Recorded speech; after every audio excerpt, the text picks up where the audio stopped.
નમસ્તે વિદ્યાર્થી મિત્રો, આપણે છેલ્લા લેક્ચરમાં વિજ્ઞાનમાં સમતલ અરીસા દ્વારા મળતા પ્રતિબિંબની લાક્ષણિકતાઓ, પરાવર્તનના નિયમો, આપાત કોણ, પરાવર્તન કોણ, પરાવર્તનના પ્રકાર આવી માહિતી મેળવી હતી. આજે વાત કરવાની છે અરીસાના પ્રકારની. અરીસાના આપણે જોઈએ તો પ્રકાર છે એ સામાન્ય રીતે આપણે બે પાડી શકીએ. એક તો આપણે આવી ગયો સમતલ અરીસો. સમતલ અરીસો કોને કહેવાય? તો કે જે અરીસાની પરાવર્તક સપાટી સમતલ હોય, જ્યાંથી પરાવર્તન થતું હોય એ પરાવર્તક સપાટી. તો જે અરીસાની પરાવર્તક સપાટી સમતલ હોય તેવા અરીસાને સમતલ અરીસો કહેવાય. આ સમતલ અરીસો વપરાય ક્યાં?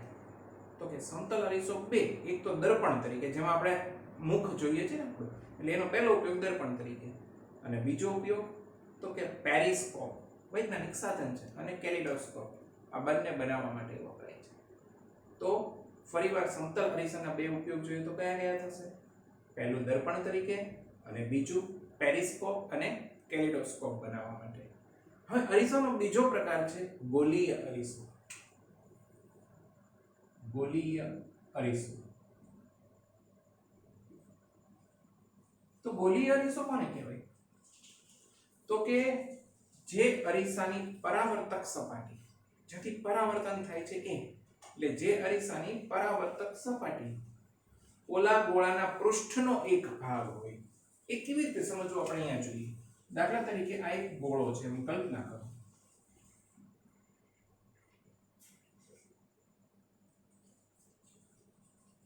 તો ગોળાનું પૃષ્ઠ એટલે શું? આખીની સપાટી.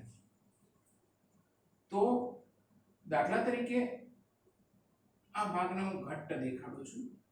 તો આ છે અરીસાની પરાવર્તક સપાટી છે. તો જે અરીસાની પરાવર્તક સપાટી પોલા ગોળાના પૃષ્ઠનો એક ભાગ હોય, જો આખો પોલો ગોળો છે એના આખો એનું પૃષ્ઠ છે, આ એનો એક ભાગ છે.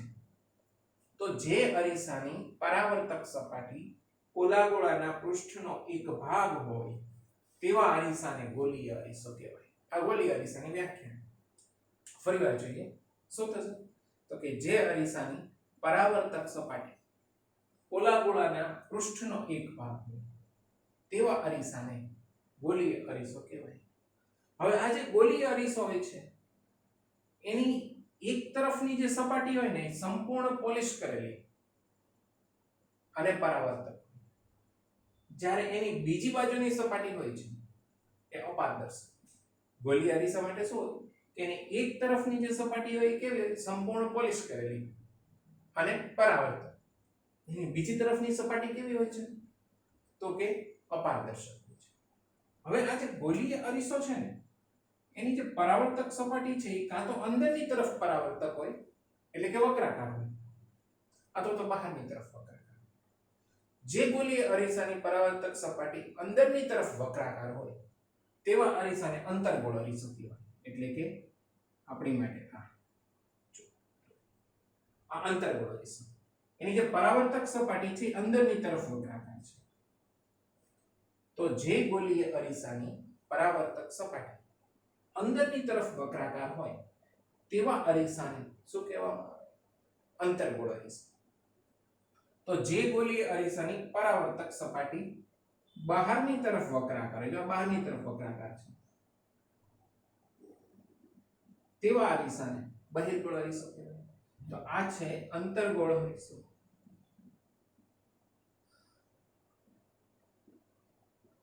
આ છે બહિર્ગોળ અરીસો.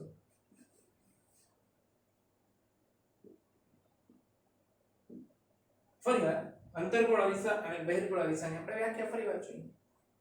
જે ગોલીય અરીસાની પરાવર્તક સપાટી અંદરની તરફ વક્રાકાર હોય તેવા અરીસાને અંતર્ગોળ અરીસો કહેવાય. જે ગોલીય અરીસાની પરાવર્તક સપાટી બહારની તરફ વક્રાકાર હોય તેને બહિર્ગોળ અરીસો કહેવાય. હવે બહુ મહત્વની વાત શું આવે છે? આ અંતર્ગોળ અરીસો છે તો એમાં આ એની મુખ્ય અક્ષ છે. તો મુખ્ય અક્ષને સમાંતર જે કિરણો આપાત થાય એ કિરણો આવી રીતે પરાવર્તન પામે અને મુખ્ય અક્ષના કોઈ એક બિંદુએ છે ભેગા થતા હોય મુખ્ય અક્ષના કોઈ એક બિંદુએ પરાવર્તન પામીને ભેગા થાય. માટે અંતર્ગોળ અરીસો છે એને અભિસારી એટલે ભેગા કરનાર કહેવામાં આવે. જ્યારે બહિર્ગોળ અરીસો છે એમાં શું થયું તો કે એના મુખ્ય અક્ષને સમાંતર આપાત થતા કિરણો, આવી રીતે કિરણો સમાંતર તો આપાત થાય, પછી આવી રીતે આમ પરાવર્તન પામે. પણ જો એ કિરણોને આવી રીતે આમ લંબાવવામાં આવે તો જાણે કે મુખ્ય અક્ષના કોઈ એક બિંદુએથી છૂટા પડતા હોય એટલે કે વિકેન્દ્રિત થતા હોય તેવો આભાસ થાય. માટે એને અપસારી કહેવામાં આવે. તો અંતર્ગોળ અરીસો છે અભિસારી છે કારણ કે એમાં કિરણો પરાવર્તન પામ્યા પછી શું કરે છે, મુખ્ય અક્ષ ઉપર કોઈ એક બિંદુએ ભેગા થાય છે.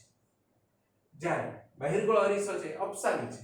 એનું મુખ્ય કારણ શું છે તો કે એમાં કિરણો છે એ પરાવર્તન પામ્યા બાદ તો મુખ્ય અક્ષ પર કોઈ એક બિંદુએથી વિકેન્દ્રિત થતા હોય તેવો આભાસ થાય છે.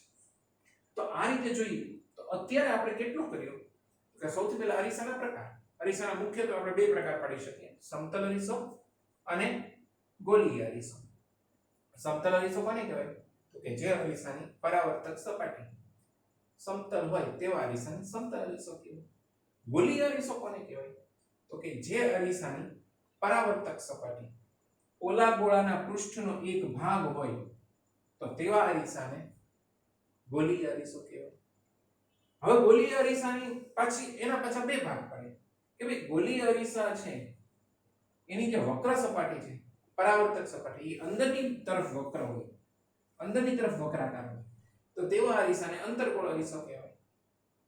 એવી જ રીતે તો કે જે ગોલીય અરીસાની પરાવર્તક સપાટી બહારની તરફ વક્રાકાર હોય તો તેવા અરીસાને બહિર્ગોળ અરીસો કહેવાય.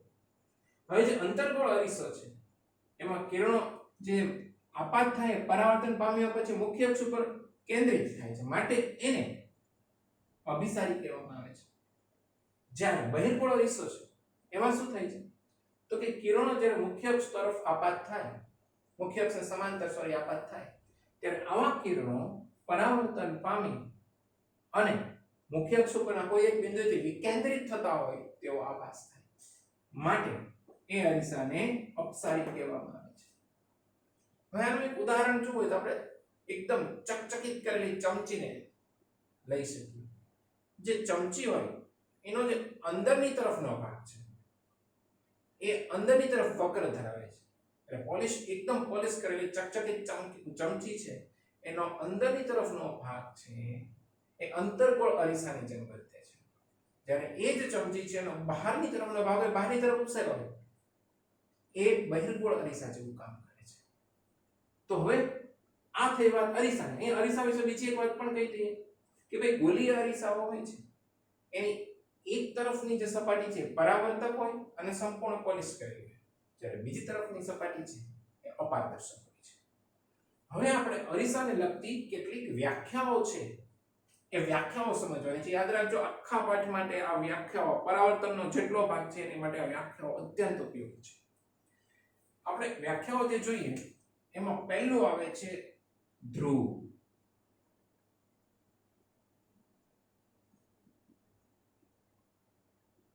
ધ્રુવની સંજ્ઞા p છે. ધ્રુવ કોને કહેવાય તો કે આ અરીસાની પરાવર્તક સપાટી છે આખી, એ પરાવર્તક સપાટી છે એનું કેન્દ્ર અથવા એનું મધ્ય બિંદુ એને ધ્રુવ કહેવાય.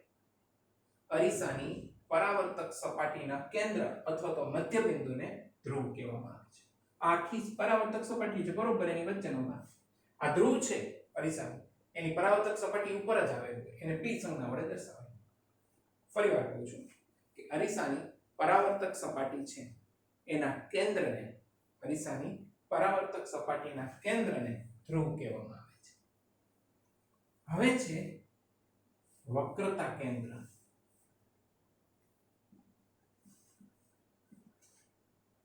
જો અરીસાની જે પરાવર્તક સપાટી છે, અરીસાની પરાવર્તક સપાટી, એ અરીસાની પરાવર્તક સપાટી જે પોલા ગોળાનો ભાગ હોય એ પોલા ગોળાના કેન્દ્રને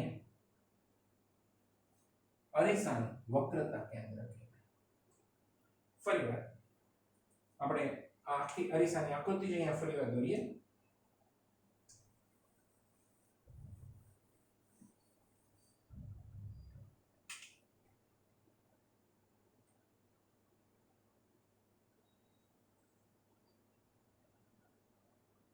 તો કે અરીસાનું વક્રતા કેન્દ્ર. અરીસાનું વક્રતા કેન્દ્ર કોને કહેવાય? અરીસાનું વક્રતા કેન્દ્ર, હવે એવું માનો કે આ જે અરીસો છે ને આપણો, ખરેખર કલ્પના કરો તો આખો ગોળો થઈ ગયો.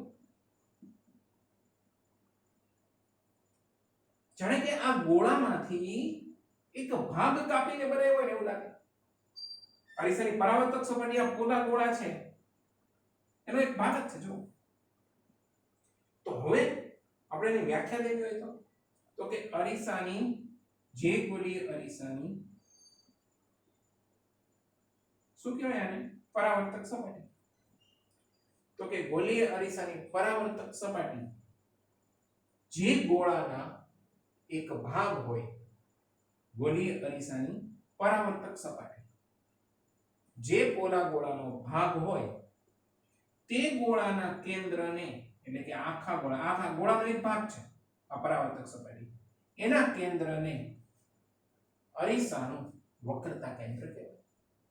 ફરીવાર, અરીસાની જે ગોળીય અરીસાની પરાવર્તક સપાટી જે પોલા ગોળાનો એક ભાગ હોય અથવા જે પોલા ગોળામાંથી બનાવવામાં આવી તે પોલા ગોળાના કેન્દ્રને અરીસાનું વક્રતા કેન્દ્ર કહે છે. તો આ અરીસાનું વક્રતા કેન્દ્ર, તેની સંજ્ઞા C છે. હવે તમે જુઓ કે વક્રતા કેન્દ્ર છે અરીસાની પરાવર્તક સપાટી ઉપર નથી આવેલું. અરીસાનો ધ્રુવ છે એની પરાવર્તક સપાટી પર આવેલો છે, પણ એનું વક્રતા કેન્દ્ર છે એ પરાવર્તક સપાટી પર નથી આવેલું. હવે હું ફરી વ્યાખ્યા કહું છું. ગોળીય અરીસાની પરાવર્તક સપાટી જે પોલા ગોળાનો એક ભાગ હોય તે પોલા ગોળાના કેન્દ્રને અરીસાનું વક્રતા કેન્દ્ર કહેવામાં આવે છે. હવે છે વક્રતા ત્રિજ્યા.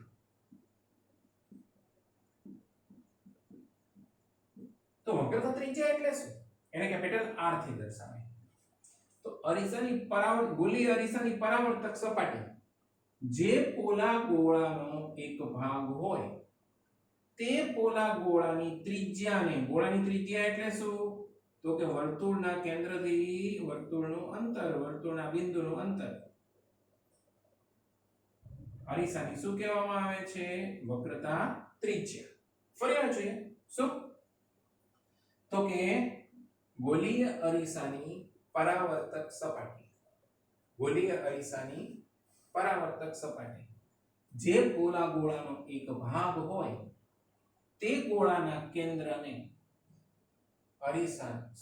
તે ગોળાની ત્રિજ્યાને અરીસાની વક્રતા ત્રિજ્યા કહે છે. ફરીવાર, ગોળીય અરીસાની પરાવર્તક સપાટી જે પોલા ગોળાનો એક ભાગ હોય તે પોલા ગોળાની ત્રિજ્યાને શું કહેવામાં આવે? તો કે અરીસાની વક્રતા ત્રિજ્યા કહેવામાં આવે.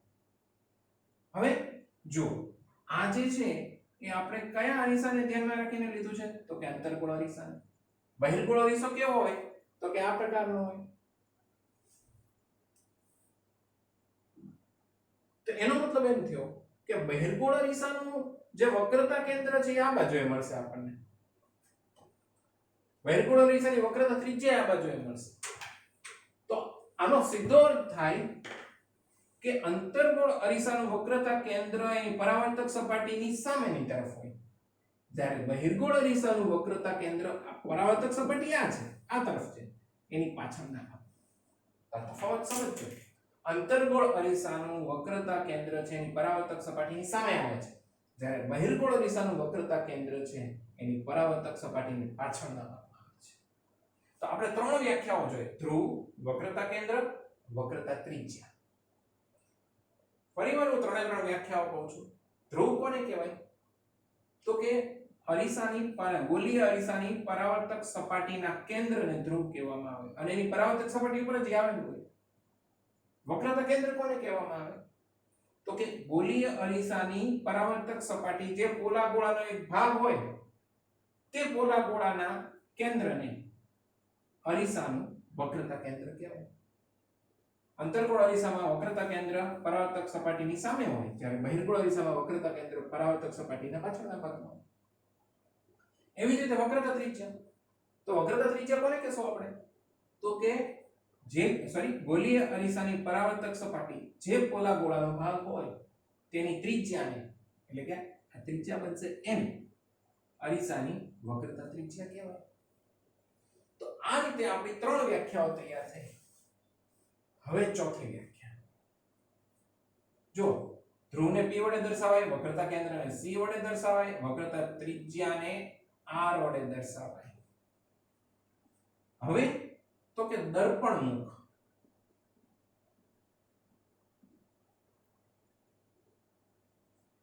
દર્પણમુખ કોને કહેવાય? તો કે અરીસાની પરાવર્તક સપાટી આ છે. આ અરીસાની પરાવર્તક સપાટીની જે વર્તુળાકાર ધાર બને એનો વ્યાસ, એટલે કે અહીંયાથી અહીંયા mn જે થાય એ અરીસાની પરાવર્તક સપાટીના વર્તુળાકાર ધારના વ્યાસને દર્પણમુખ કહેવામાં આવે. ફરીવાર કહું છું, અરીસાની પરાવર્તક સપાટીની વર્તુળાકાર ધારના વ્યાસને દર્પણમુખ કહેવાય.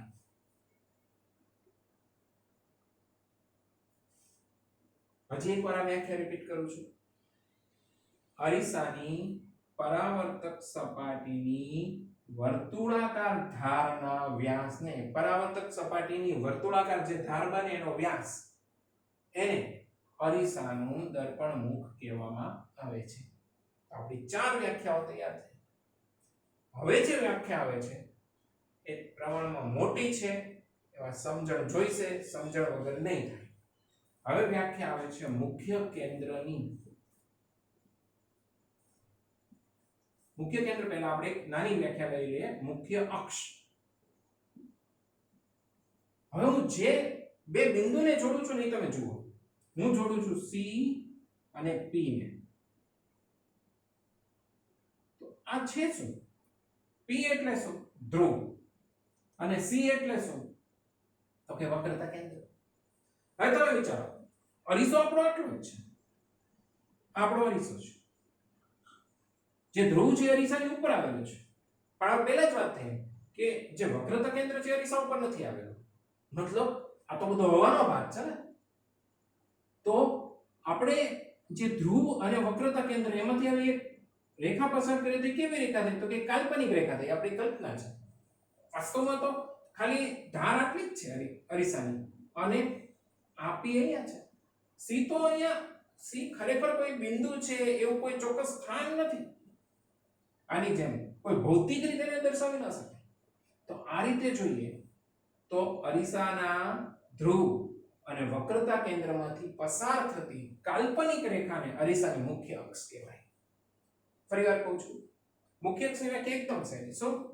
તો કે અરીસાના ધ્રુવ અને વક્રતા કેન્દ્રમાંથી પસાર થતી કેવી રેખા? કાલ્પનિક રેખાને અરીસાની મુખ્ય અક્ષ કહેવાય. અરીસાના ધ્રુવ અને તેના વક્રતા કેન્દ્રમાંથી પસાર થતી કાલ્પનિક રેખાને અરીસાની મુખ્ય અક્ષ કહેવાય. હવે વ્યાખ્યા આવે છે મુખ્ય કેન્દ્ર. આ વ્યાખ્યા ખૂબ સમજવાની, અહીંયા ખૂબ ધ્યાન રાખવાનું છે. જો આપણો અરીસો છે ને એ આ છે, મેં ઘટ્ટ ભાગ કર્યો ને. હવે હું એની ઉપર કિરણ આપાત કરું છું. અરીસા ઉપર આ કિરણ પુંજ આપાત કર્યા ને. કિરણ પુંજ એટલે કિરણોનો સમૂહ. તો હવે વિચારો, મેં કિરણ કેવી રીતે આપાત કર્યા છે? આ કિરણ કેવી રીતે આપાત છે વિચારો તો તરત ખબર પડે કે આપણી મુખ્ય અક્ષ આ છે, C અને P ને જોડતી. તો મુખ્ય અક્ષને સમાંતર કિરણો આપાત કર્યા છે. કેવી રીતે આપાત કર્યા છે આપણે? મુખ્ય અક્ષને સમાંતર કિરણ આપાત કર્યા છે. તો મુખ્ય અક્ષને સમાંતર કિરણ જ્યારે આપાત કરવામાં આવે ત્યારે આવા કિરણો પહેલા પરાવર્તન પામે, પછી પરાવર્તન પામ્યા પછી અંતર્ગોળ અરીસામાં છે ને આવી રીતે પરાવર્તન પામ્યા પછી મુખ્ય અક્ષના કોઈ એક બિંદુમાં કેન્દ્રિત થાય, એટલે કે ભેગા થાય. અથવા તો જો એ બહિર્ગોળ અરીસો હોય તો અહીંયા જો આપણે પહેલેથી જ દેખાડ્યા છે, કિરણ છે સમાંતર આપાત કર્યા, મુખ્ય અક્ષને સમાંતર આ મુખ્ય અક્ષ છે, એને સમાંતર કિરણ આપાત કરીએ તો પરાવર્તન પામીને કિરણો તો અહીંથી આમ ભાગશે, અહીં તમે ઊંધી દિશામાં આમ કરો લંબાવો તો અહીંયાથી કિરણ છૂટા પડતા હોય ને એવો આભાસ થાય, કિરણો અહીંથી છૂટા પડતા એવું લાગે. જો તો આ છે એ મુખ્ય અક્ષ ઉપરનું જ બિંદુ છે, પણ અહીંયા આભાસ થાય. ખરેખર એવું નથી થતું કે કિરણો તો અહીંયાથી ભટકાઈ અહીંથી પાછા વયા ગયા, પરાવર્તન થાય. આપણે એને ઊંધી દિશામાં લઈ ગયા તો એ જાણે કે મુખ્ય અક્ષ ઉપરના કોઈ બિંદુથી વિકેન્દ્રિત થતા હોય તેવો આભાસ થાય. અહીંયા ખરેખર કેન્દ્રિત થાય, અહીંયા વિકેન્દ્રિત થતા હોય તેવો આભાસ થાય. તો આ બંને બિંદુ છે એને અરીસાનું મુખ્ય કેન્દ્ર કહેવાય. તો હવે એની વ્યાખ્યા બનાવવી હોય તો આપણે એક જ વ્યાખ્યામાં આ બંને અરીસા આવી જાય એવી રીતે. તો કેવી રીતે કહેવાય? તો કે જો અરીસાની મુખ્ય અક્ષને સમાંતર કિરણો આપાત કરવામાં આવે તો, હું ફરીવાર બોલું છું, કેવી રીતે કિરણ આપાત કરવામાં? તો કે અરીસાની મુખ્ય અક્ષને સમાંતર કિરણો આપાત કરવામાં આવે તો આ કિરણો પરાવર્તન પામી અંતર્ગોળ અરીસામાં મુખ્ય અક્ષના કોઈ એક બિંદુએ કેન્દ્રિત થાય અથવા બહિર્ગોળ અરીસામાં મુખ્ય અક્ષ પરના કોઈ એક બિંદુએથી વિકેન્દ્રિત થતા હોય એવો આભાસ થાય, તે બિંદુને અરીસાનું મુખ્ય કેન્દ્ર કહેવાય. ફરી વાર કહું છું, અરીસાની મુખ્ય અક્ષને સમાંતર આપાત થતા કિરણો પરાવર્તન પામી અંતર્ગોળ અરીસામાં મુખ્ય અક્ષ ઉપર જે બિંદુએ કેન્દ્રિત થાય અથવા બહિર્ગોળ અરીસામાં મુખ્ય અક્ષ પરના જે બિંદુએથી વિકેન્દ્રિત થતા હોય તેવો આભાસ થાય, તે બિંદુને અરીસાનું મુખ્ય કેન્દ્ર કહેવાય. ફરી વાર કહું છું આ વ્યાખ્યા. તો કે અરીસાની મુખ્ય અક્ષને સમાંતર આપાત થતા કિરણો પરાવર્તન પામી અંતર્ગોળ અરીસામાં મુખ્ય અક્ષ ઉપર જે બિંદુએ કેન્દ્રિત થાય અથવા બહિર્ગોળ અરીસામાં મુખ્ય અક્ષ ઉપરના જે બિંદુએથી વિકેન્દ્રિત થતા હોય તેવો આભાસ થાય, તે બિંદુને અરીસાનું મુખ્ય કેન્દ્ર કહે છે.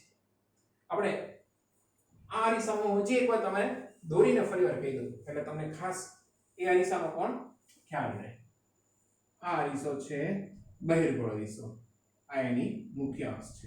જ્યારે આમ કિરણો આપાત થાય ને ત્યારે એ કિરણો આવી રીતે પરાવર્તન પામશે, પણ એ કિરણો અપસારી અરીસો છે એટલે કિરણો છૂટા પડી જશે પરાવર્તનમાં. પણ જો એને ઊંધી દિશામાં આપણે કલ્પના કરીએ કે કિરણોને આમ લંબાવીએ તો જાણે કે એ કિરણો આવી રીતે મુખ્ય અક્ષ ઉપરના કોઈ એક બિંદુએથી વિકેન્દ્રિત થતા હોય એવો આભાસ થાય. એ બિંદુએ અરીસાનું મુખ્ય કેન્દ્ર બનશે. મુખ્ય કેન્દ્રને F વડે દર્શાવાય. તો હજી એકવાર હું મુખ્ય કેન્દ્રની વ્યાખ્યા બોલું છું. સહેજ છે, સમજણની જરૂર છે ખરી. શું? તો કે હવે તમે મારી સાથે બોલજો. અરીસાની મુખ્ય અક્ષને સમાંતર આપાત થતા કિરણો પરાવર્તન પામી અંતર્ગોળ અરીસામાં મુખ્ય અક્ષ પર જે બિંદુએ કેન્દ્રિત થાય અથવા બહિર્ગોળ અરીસામાં મુખ્ય અક્ષ ઉપરના જે બિંદુએથી વિકેન્દ્રિત થતા હોય તેવો આભાસ થાય, તે બિંદુને અરીસાનું મુખ્ય કેન્દ્ર કહેવાય. મુખ્ય કેન્દ્રને F વડે દર્શાવે. હવે છેલ્લી વ્યાખ્યા, કેન્દ્ર લંબાઈ. સાવ સહેલું, કેન્દ્ર લંબાઈ અંતર છે. હવે હું જે દેખાડું તમે કહેજો કે કોની વચ્ચેનું અંતર. ચાલો, આ કોની વચ્ચેનું અંતર છે? P એટલે શું? ધ્રુવ. F એટલે શું? મુખ્ય કેન્દ્ર. હમણાં જ આપણે જોયું. તો અરીસાના ધ્રુવ અને મુખ્ય કેન્દ્ર વચ્ચેના અંતરને અરીસાની કેન્દ્ર લંબાઈ કહેવાય. કેન્દ્ર લંબાઈને સ્મોલ f વડે દર્શાવાય. શું? અરીસાના ધ્રુવ અને મુખ્ય કેન્દ્ર વચ્ચેના અંતરને અરીસાની કેન્દ્ર લંબાઈ કહે છે. હજી એકવાર કહું છું, અરીસાના ધ્રુવ અને મુખ્ય કેન્દ્ર વચ્ચેના અંતરને અરીસાની કેન્દ્ર લંબાઈ કહે છે. તો હવે જોઈએ તો આપણે આ બધી જ વ્યાખ્યા એકવાર રિપીટ કરી છીએ. સૌથી પહેલા ધ્રુવ, અરીસાની વર્તુળાકાર અથવા અરીસાની પરાવર્તક સપાટી છે એના કેન્દ્રને ધ્રુવ કહેવાય. એ અરીસાની પરાવર્તક સપાટી પર જ આવેલું હોય. હવે વક્રતા કેન્દ્ર, તો કે અરીસાની પરાવર્તક સપાટી જે પોલા ગોળાનો એક ભાગ હોય તે પોલા ગોળાના કેન્દ્રને અરીસાનું વક્રતા કેન્દ્ર કહેવાય.